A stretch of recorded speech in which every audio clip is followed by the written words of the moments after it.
সালাতু ওয়াসসালামু আলা রাসূলিল্লাহি ওয়া আলা আলিহি ওয়া সাহবিহি আজমাইন। আজ থেকে আমরা শুরু করব সিরাতে রাসূল সাল্লাল্লাহু আলাইহি সাল্লামের ধারাবাহিক বর্ণনা। আমরা রাসূলুল্লাহ সাল্লাল্লাহু আলাইহি সাল্লামের জীবনী ধারাবাহিকভাবে জানব এবং এ হতে আমাদের শিক্ষা আমরা গ্রহণ করব।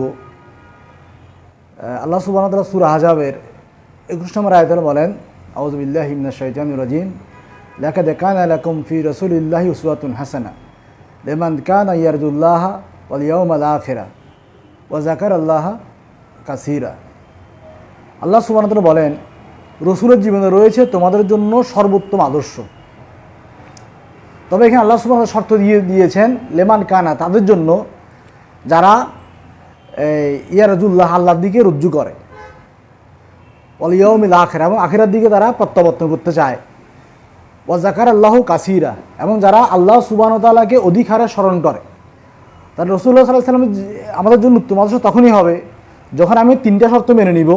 এক, আমি নিজেকে আল্লাহর দিকে অগ্রগামী রাখবো, কিয়ামতের দিকে নিজেকে অগ্রগামী রাখবো এবং বেশি বেশি আল্লাহকে স্মরণ করব।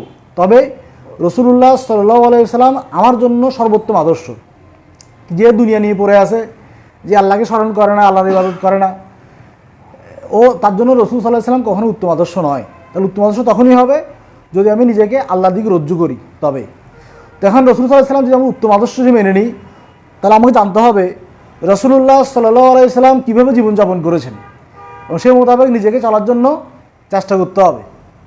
আমরা আমাদের ধারাবাহিক সিরাত রাসূল বর্ণনায় আমরা অত্যন্ত পুরাতন কিতাব ইমাম ইবনে কাসির রাহিমাহুল্লাহ রচিত আল বিদায়া ওয়ান নিহায়া হতে আমরা নিয়মিত দাস দেওয়ার চেষ্টা করব এবং এ হতে আমরা শিক্ষা গ্রহণ করার চেষ্টা করব। আমরা প্রথমে রাসূলুল্লাহ সাল্লাল্লাহু আলাইহি ওয়াসাল্লাম নবুয়ত প্রাপ্তির পূর্বে কী কী ঘটনা ঘটেছিল তা জানার চেষ্টা করব এবং তা হতে আমরা শিক্ষণীয় বিষয় আমরা জানার চেষ্টা করব।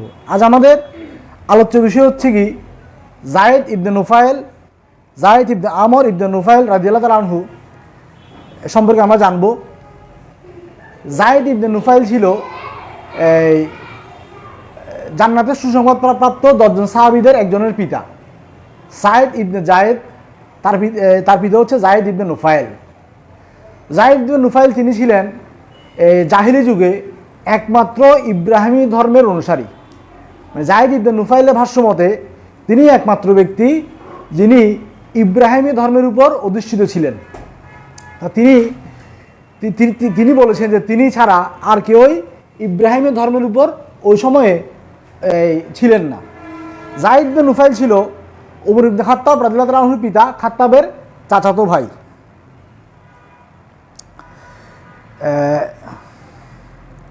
আসমা বিনতে আবু বকর রাদিয়াল্লাহু তাআলা আনহু তিনি বলেন, আমি একদিন যায়েদ ইবনে আমরকে কাবারের দেওয়ালে হেলান দিয়ে বসা অবস্থায় বলতে শুনেছি, হে কুরাইশ গোত্র, যার হাতে যায়েদের জীবন, আমি তার শপথ করে বলছি, বর্তমানে আমি ব্যতীত তোমাদের আর কেউই ইব্রাহিমের দিনের উপর বহাল নেই। অতঃপর তিনি বলেন, হে আল্লাহ, তোমাকে পাওয়ার এর চেয়ে উত্তম পন্থা আছে বলে যদি আমি জানতাম তবে আমি তাই করতাম, কিন্তু অন্য কোনো পন্থা আমার জানা নেই। এরূপ বলে তিনি বাহনের উপরেই সেজদায় চলে যেতেন। তাহলে যায়েদ ইবনে নুফাইল তিনি জানতেন যে আল্লাহ সুবহানাহু ওয়া তাআলা এক, তার কোনো শরীক নেই, তার সাথে কাউকে এক করা যাবে না। তিনি আল্লাহকে দোয়া করতে, হে আল্লাহ, কীভাবে আপনার ইবাদত করতে হয়, কীভাবে আপনার রাখতে হবে আমি জানি না, তবে আমার কাছে মনে হচ্ছে এটাই উত্তম, এভাবে আমি আপনার ইবাদত করি। এভাবে বলে তিনি সেজদায় লুটিয়ে যেতেন। যায়েদ ইবনে নুফাইল যদি দেখতো যে কোনো মেয়েকে জীবন্ত কবর দেওয়ার জন্য নিয়ে যাওয়া হচ্ছে, উনি বলতো, তোমার ওই মেয়েকে আমার কাছে দিয়ে যাও, যখন সে বড় হয়ে যাবে তোমরা ওই মেয়েকে আমার কাছ থেকে নিয়ে যেও, অথবা ওই মেয়েটা আমার কাছেই থাকবে।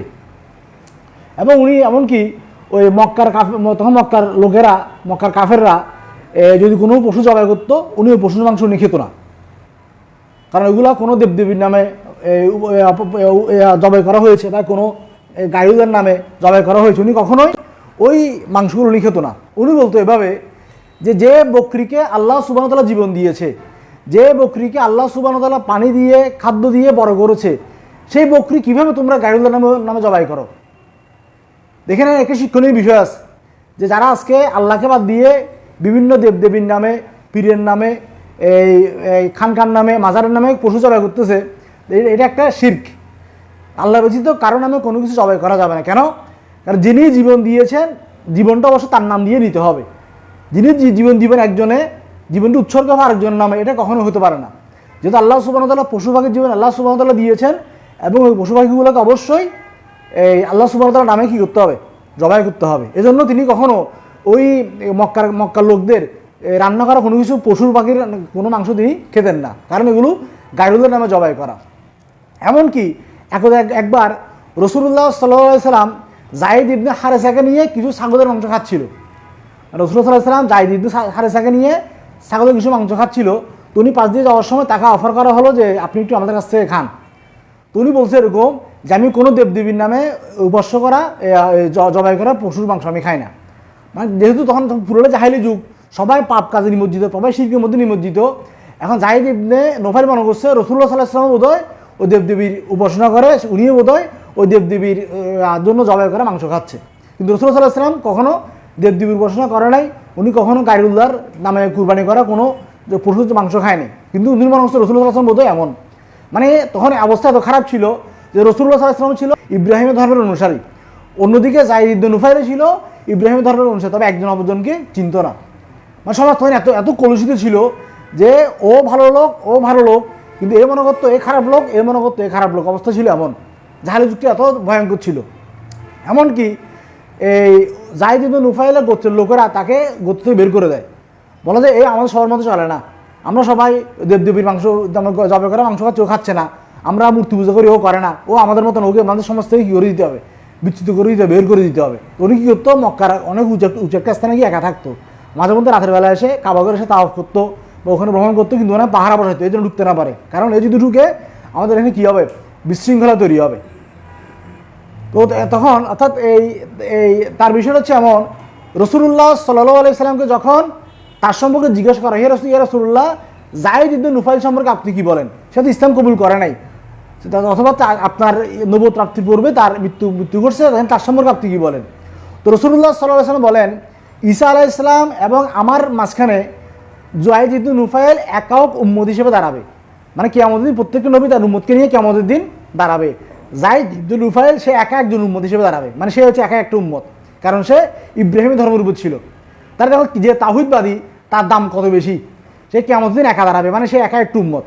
যায়েদ ইবনে নুফাইল দাম এত বেশি, তাহলে তাওহীদবাদী হওয়ার যে কত বেশি মর্যাদাবান, এটা রাসূলুল্লাহ সাল্লাল্লাহু আলাইহি ওয়াসাল্লাম যায়েদ ইবনে নুফাইলকে আমাদেরকে জানিয়ে দিচ্ছে। আজকে আমাদের সমাজ দেখো, আজকে আমাদের সমাজ শিরকে আচ্ছন্ন, বেদাতে আচ্ছন্ন, কুফরিতে আচ্ছন্ন। আমাদের সমাজে কিন্তু একই রকমভাবে মুসলিমরা গায়রুল্লাহর নামে পশু জবাই করতেছে, যে ঈদে মিলাদুন নবী বলো, মাজারের ওরস বলো, মাজারের বিভিন্ন এরা উৎসব করে, ওগুলোতে এরা কী করে? আল্লাহর পরিবর্তে ওই মাজারের নামে ওরা কী করে? ওই পশুটাকে জবাই করতেছে। এখন দেখো আজকে সমাজে যারা আজকে এগুলো খাচ্ছে না, তাদেরকে ওদেরকে আর চোখে দেখা হয়। আমি নিজের ক্ষেত্রে এটা দেখছি। আমাদের অনেকে আছে যারা যখন এসব মাজারে কোনো খাদ্য খায় না, ঈদে মিলাদুন নবীর খানা খায় না, বা তারা যখন কোনো ওরসের খানা খায় না, তখন বলে এতে ওয়াহাবি, ওকে বিভিন্ন উপাধি দেয়, ওদের সমাজচ্যুত, ও ধ্বংস হয়ে গেছে, ও হিন্দুদের দালাল, ও নাসারাদের দালাল। কিন্তু সে যে তাওহীদবাদী, সে যে আল্লাহর একত্ববাদকে মেনে নিছে, তার এটা কোনো দাম দেওয়া হচ্ছে না। তাকে সমাজে কী করা হচ্ছে? ওকে একঘরে করে রাখা হচ্ছে, যেটা যায়েদ ইবনে নুফাইলকে করা হয়েছিল।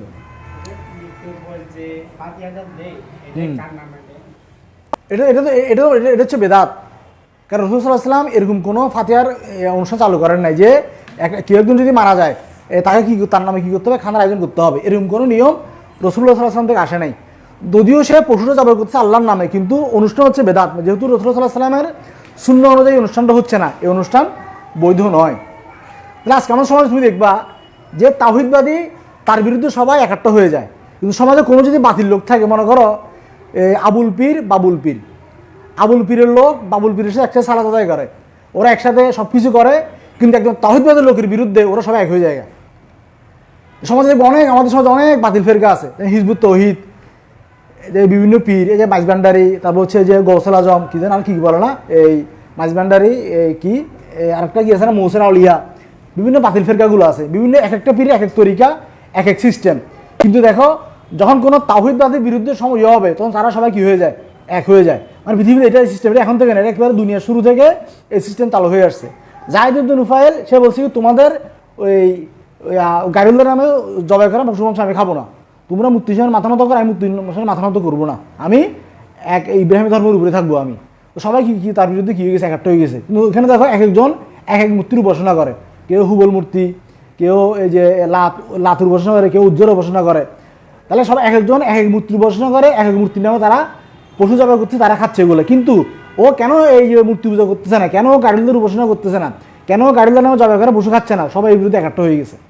তাওহীদবাদী থাকা অনেক কষ্টের। এটা যায়েদ ইবনে নুফাইল উনি তাওহীদবাদী ছিল বলে রাসূল হাসান তার সম্পর্কে কি বললো, কিয়ামতের দিনে সে একক মূর্তি হিসেবে দাঁড়াবে। তাহলে আজকে আমাদের সমাজের মধ্যে এত শিরক বেদাত, এত কুফুরি, আমি যদি এর মধ্যে নিজেকে তাওহীদবাদী রাখতে পারি, অবশ্যই কিয়ামতের দিন আমি যতই পাপ করি না কেন, হয়তো আমার জানা অজানায় বিভিন্ন পাপ আমাদের হয়ে যাচ্ছে, কিন্তু আমি যদি শিরিক ছাড়া তাওহীদের উপর ভিত্তি করে দুনিয়া পরিত্যাগ করতে পারি, ইনশাল্লাহ আমার পরকালে জান্নাত জুটবে, জাহান্নাম থেকে আমি মুক্তি পাবো। এই জন্য তাওহীদের উপর আমাদের অবশ্যই অটল থাকতে হবে। তাহলে আজকে আমরা যায়েদ ইবনে আমর ইবনে নুফাইল রাদিয়াল্লাহু আনহুর ঘটনা জানলাম, তার জীবন থেকে আমরা শিক্ষা গ্রহণ করলাম। তাওহীদের উপর আমাদের দৃঢ় থাকতে হবে, ইনশাল্লাহ পরকালে নাজাত পাবো। আমরা পরবর্তীতে রাসূল সাল্লাল্লাহু আলাইহি ওয়াসাল্লামের জীবনী নবুয়ত প্রাপ্তির পূর্বে বিভিন্ন ঘটনা আমরা জানবো, কারণ অনেকগুলো ঘটনা রয়েছে যেগুলো আমাদের জন্য অনেক শিক্ষণীয়, আমরা তা থেকে অনেক কিছুই শিখতে পারবো। ঠিক আছে, আমরা ধীরে ধীরে প্রতিদিন সামান্য সামান্য করে জানবো, ইনশাল্লাহ আমাদের রাসূলুল্লাহ সাল্লাল্লাহু আলাইহি ওয়াসাল্লামের জীবনী আমাদের জানা হয়ে যাবে। আজকে সিরাতে রাসূল এতটুকুই। আকুলু কাউলি হাযা আস্তাগফিরুল্লাহ লি ওয়া লিসাইরিল মুসলিমিনা মিন কুল্লি যানব।